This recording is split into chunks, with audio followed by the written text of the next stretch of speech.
I, in my earlier days, tried to run away from fear and I tried to do other things to push it away. When I became friends with fear and I realized fear was part of the process and it was part of the energy. And once I could break through the fear, on the other side of that was where the power existed. Hey guys, welcome back to the Leadership Stack Podcast, the podcast for entrepreneurs by entrepreneurs to increase your leadership, teamwork, and profits. This is your host, Sean C., aka Mr. CEO at 22.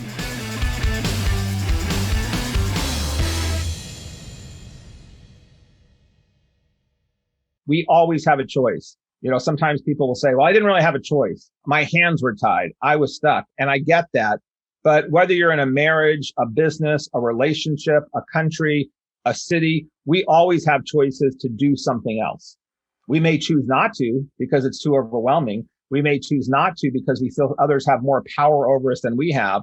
But what I have found is there's always a way if you want to change your life. There's always a way. I'm interested in that epiphany or that moment of brilliance where you said, I am being called to do this. And a lot of people never get to that point, and they feel like they're stuck. They're at work. This is what they're meant to do forever, and they don't like it.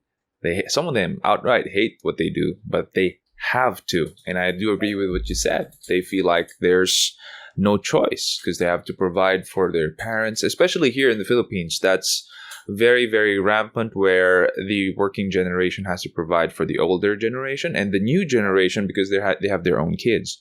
So it's difficult that way. How did that moment of calling come to you? Yeah, that's a great question. And I guess the very easiest and simplistic answer that's true is my connection with God. All of the stuff that you just mentioned, I came from a family in the United States, not the Philippines, but in the United States from a very Catholic, strong, religious background family with a military dad who, I was supposed to follow certain rules and regulations, and I was supposed to do this, and I was supposed to do that, and I was supposed to follow this path because that's the way it was.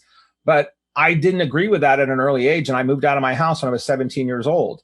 But what they had instilled upon me was they always, and still to this day, they're still alive, my parents are in their 80s, but they always had a very strong belief in faith and God and something higher than themselves, which translated into the family. It translated into business. That my dad was a Navy man. It was their values. It was how they treated their neighbors. It was how they treated everybody.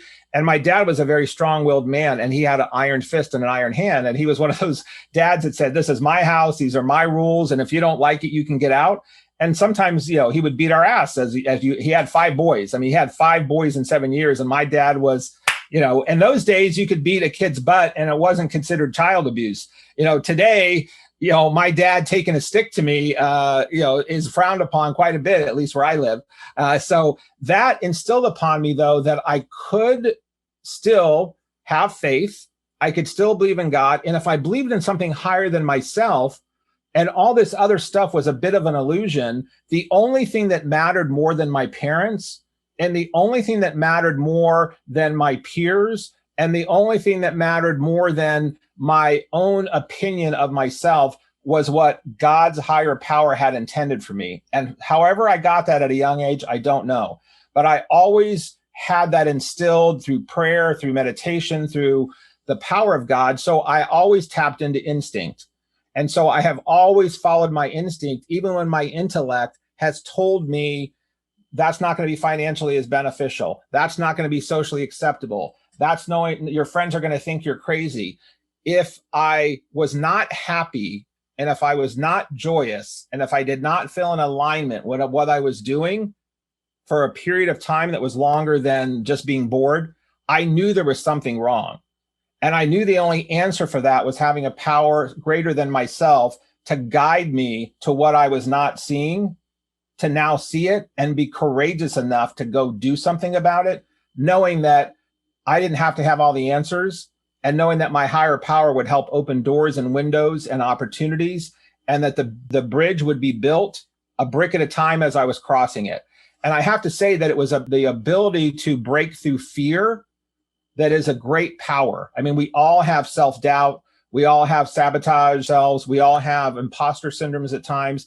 And we all have fear. I don't care if you are the most powerful man or woman in the world, or you are impoverished, or you are middle class, or you are a man or woman. We all have fear, and we always will. And it's just part of the existence. In my earlier days, tried to run away from fear, and I tried to do other things to push it away. When I became friends with fear, and I realized fear was part of the process, and it was part of the energy. And once I could break through the fear, on the other side of that was where the power existed. So I started looking where I was most fearful, and that's where I started knowing I had to go. So wherever I would wake up on a weekly basis and go, God, I'm so afraid about that. I'm so afraid about not meeting my rent, not having my girlfriend, not having I go, okay, then what could I do about that if I had an open thing? And then I would say, God, that scares the shit out of me. Like, yeah, I could do that, but what would my parents think? Or what would, like, what do your parents think when you move out when you're 17 and like, I'm leaving, it's like, oh yeah, you'll be back, or, or whatever, So what I'm saying is, that's why when I got pushed out of corporate America, I had a lot of doors along the way that my reduction in fear allowed me to do things that other people didn't think I could do, that allowed me to climb the ladder. And then when I was fired, talk about fear, status, income, financial status. Well, that fear was there, whether I liked it or not. So I was going to let that fear crush me and pull me down to never recover. Or I was going to say, by gosh, that fear is now fuel, and it pushed me. So I knew if I could go create something out of the blue by somebody else forcing me to do it, why couldn't I also do the same thing when I chose to do it? So what happened is I realized when I was running this company for 5 years, I started after the first 3 or 4 years going, God, this isn't all I thought it was going to be. Like sometimes when we get to our goal and we're like, is this all there is? Like, I thought it was going to feel different. I thought it was going to be more fulfilling.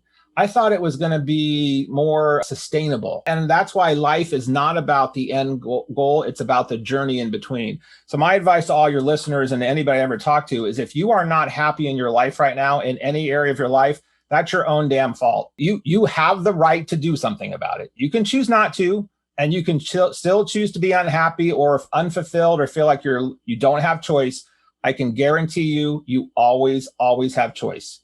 You just do. It's a matter of then finding ways to then start taking baby steps to do something about it. It's so interesting that you mentioned turning fear into fuel. A lot of people look at fear in the eye and say, I'm not going to do that. I'm not going anywhere near that.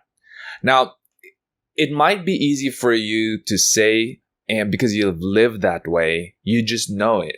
But a lot of people might be listening in right now and they're saying, how the hell do I do that? How do I look at fear in the face and turn it into fuel and overcome? Yeah, that's a great question. Well, my answer to that is they're already doing it anyway. By them not being happy, they're already in fear. When you're not happy, when you're unfulfilled, here's how I look at it. Here is where we think we should be in life. Like, we all have this vision, whatever it would be. Let's say it's status, it's a job, it's a relationship, it's where you live, it's money, it's relationship with God, whatever. We have this vision about where we think I should be there. Like, you see someone I could do that job, or I should have that house, or whatever it might be. Like, we have this vision about what could be possible, right? And then we know everything's possible in life, but then we're here.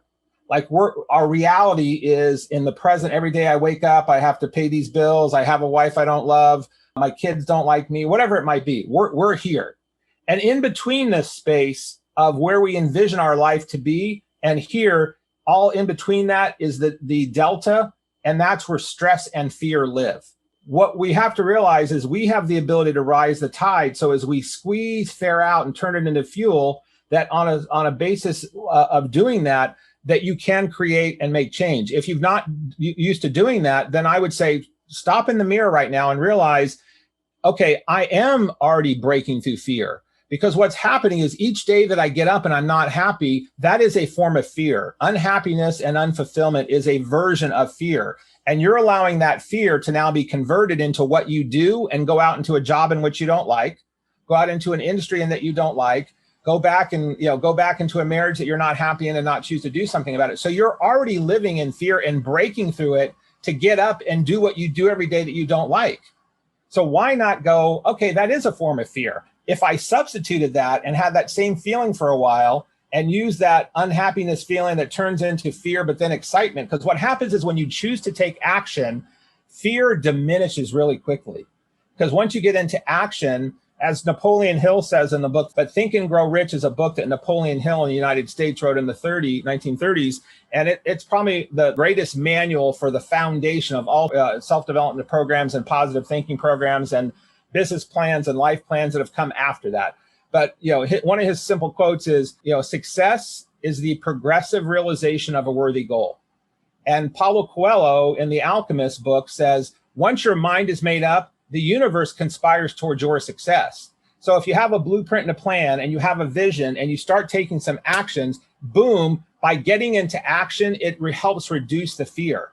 So it's a matter of taking that vision of where we thought we should be, mapping it out, writing out a plan, writing out a strategy. What would it look like? And knowing that what you can do in 3 years is pretty amazing. And it's always more than we think we can do. And we always overestimate what we can do in a year. But start little. Start with, hey, I want to start getting out of my job. Then start, putting out resumes. And then from there, that action starts helping you start chipping away at fear. And eventually a dam breaks and it just floods it down and it will turn into a reservoir of power for a short amount of time. And then it turns into fear again. So it's like these chunks that you just have to go, oh, that's part of the process. Like, I need that. Like, what I have realized is I have to have the fear to make it to the next place. And when I can't say that I enjoy fear, but I can tell you that I have made friends with fear. Man, I just agree with everything you said. If people would just write down their vision, put it on paper, you don't have to figure it all out. And take baby steps. Just do what you can on that day. Fear would just melt slowly. And not a lot of people think about it because it's nothing sexy. It's not sexy at all to have a word of mouth marketing strategy. It's sexier if you have a viral FB campaign or viral this, whatever, right? It's sexier to have that. It's more in, it's more hip.